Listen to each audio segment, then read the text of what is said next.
consistently moist soil, high humidity, warm temperature, filtered water, and check for pests. Hi guys, and welcome back to my YouTube channel. If you're new here, my name is Grace and I'm just another crazy plant lady sharing my plant stories on the internet. For this video, I thought I'd share with you my Calathea collection and talk a little bit about their specific care requirements before we delve into the more general care tips for Calatheas.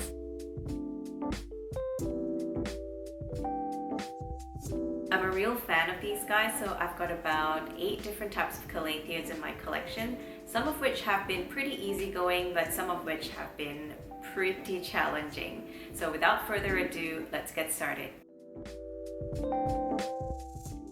First up is my Calathea orbifolia. This plant is a showstopper and there's no doubt about it. The petal-like leaves and silver candy cane stripes make it quite irresistible. In terms of care, these guys are really prone to browning or crisping on the edges of the leaf, as they're really sensitive to underwatering and also any chemicals in tap water. So with these guys, I would recommend ensuring that the soil is consistently moist and also to use either rainwater, distilled water, or filtered water. Me personally, I use filtered water with my Calatheas and that's been working pretty okay for me. Next up is my Calathea makoyana. This is probably one of the least fussiest Calatheas I own, and I found it to be really easygoing and I didn't really have to baby it too much as opposed to some of the other Calatheas, which I'll get to in a minute. So these guys do have a little bit of browning and crisping on the edges, but they're barely noticeable, to be honest, and nothing that I can't kind of overlook. So the care requirements for this guy, as with all Calatheas, you just have to make sure that they don't dry out. So I try to keep this consistently moist and I only ever water it with filtered water, just so I can ensure that these brown edges or crisping are kept to the minimum. These guys are super fast growers if you get the care right. It actually has 3 different leaves unfurling. So there is one right here that's growing, and there's another one down here.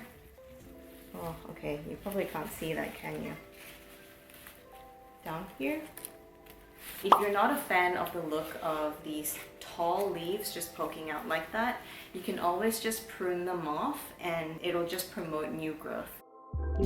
Next up is one of my absolute favorites, and that's the Calathea mosaica. Although it might not look like much from afar, this is one of those plants that you really need to see in person to appreciate. And what I love about this plant is this absolutely gorgeous foliage pattern, which kind of looks like little doodles that you make when you board in class. So this is a really fast grower as well. If you get the care requirements right, I can show you some of the new leaves that it just popped up, and honestly there are so many, you guys. So there's 1, this is another one, so that's 2, 3, 4, 5, 6, and 7. This one right here. 7 new leaves in, I don't even know, since spring started. In terms of care, this is another one that's pretty easygoing, similar to the makoyana. In my opinion, this is definitely one of the more rewarding Calatheas to own. Next, I want to show you my Calathea medallion.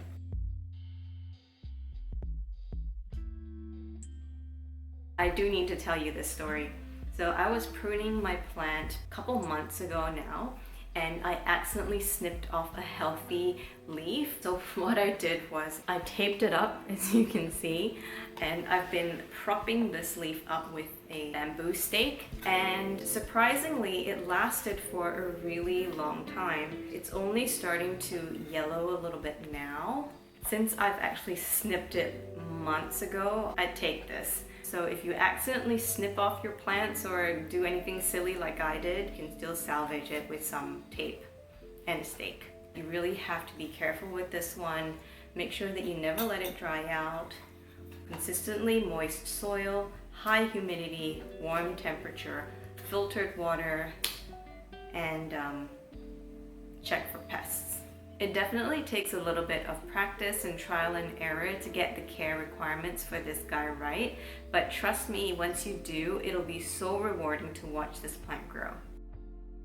Next up is my Calathea warsowitzii. I think that's how you say it, otherwise known as the Velvet Touch Calathea. In terms of care, this is definitely more on the fussy side when it comes to Calatheas. I definitely had my fair share of ups and downs with this plant. When I first got it, it refused to grow for me for the longest time, and it even started to lose some of the burgundy undersides. But I think I managed to turn it around because in recent times it's given me these beautiful large leaves. The thing about Calatheas is that they're really prone to spider mites, and that's kind of the one thing that I've been battling the entire time I've had my Calatheas. But I think these guys are definitely worth the hassle because I just love having these in my collection and, you know, watching them grow. Next we have the Calathea Beauty Star.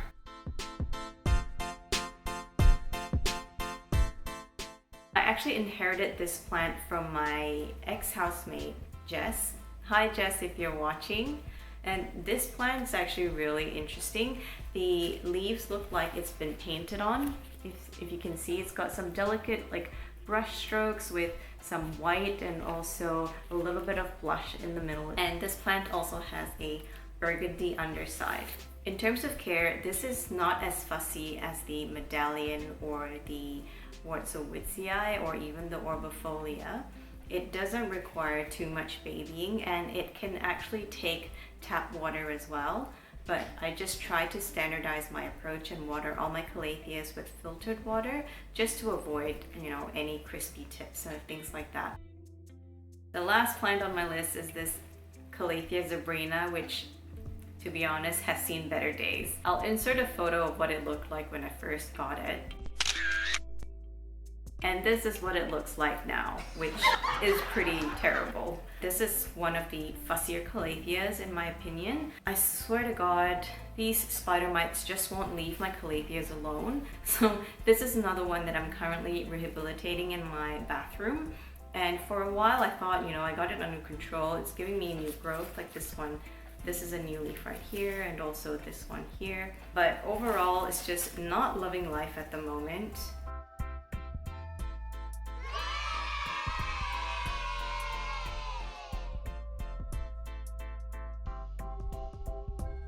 Number 1, make sure to water consistently and ensure that the soil is consistently moist. Don't ever let it dry out, otherwise you're going to risk crisping up the edges of the leaves. Number 2, only use filtered water, distilled water, or rainwater. Just basically make sure that the water that you use are free of any harsh chemicals.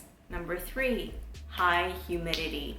So these guys really need high humidity to thrive. There are several ways you can go about ensuring that they get high humidity. You can either group them all together so that it creates a more humid environment, or you can put a pebble tray with water so the water evaporates up and creates a more humid space, or you can mist them manually every day or however often you see fit. Otherwise, you can just purchase a humidifier and that'll do all the work for you. Personally, I do 2 of the above. I do group them together close enough but not touching so that any pests don't infest the whole lot. But also I mist them every other day just so they get that added moisture and humidity. Number 4, keep them away from the cold. So these guys are tropical plants and they do better in warmer environments. And because these guys don't need too much light, you can get away with pulling them back from the window and away from any drafts into the warmer parts of your home.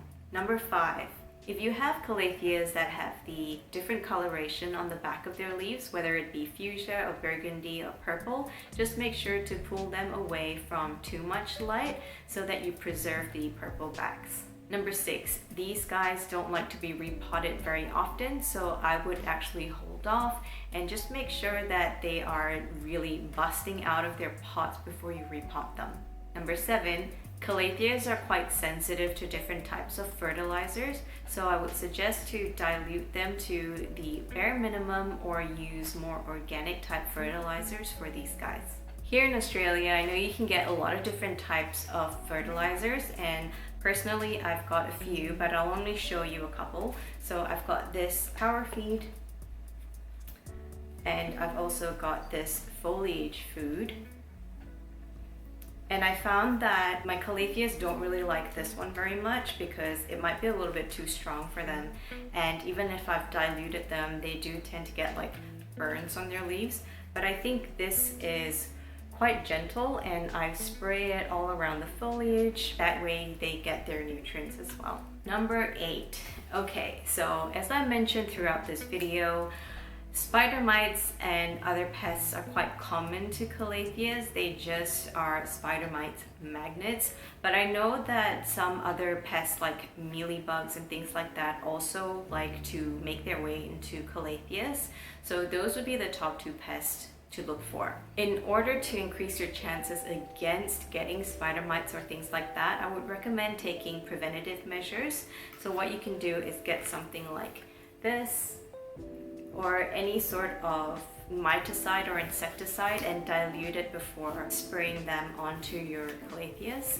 That way it'll really help to keep the spider mites at bay. And another thing you can do as well is just to wipe down the foliage every now and then and just keep an eye on the Calatheas to make sure that there are no pests. Finally, if you're having any trouble with your Calatheas at all and you're just given up, the spider mites have taken over, what you can do is snip off all the foliage and just restart the plant. So I've got an example here for you. This is a baby Calathea flame star, and I'll insert a photo of what I mean.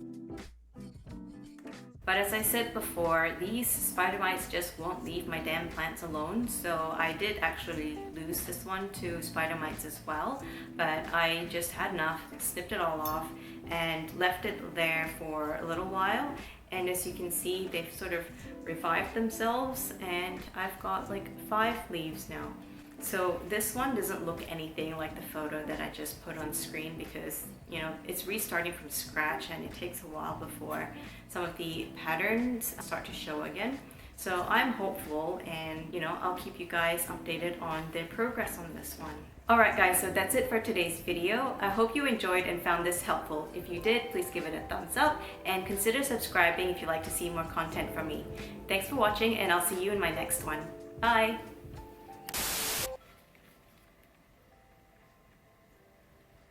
Oh god, I'm gonna drop this. Did you get any of that?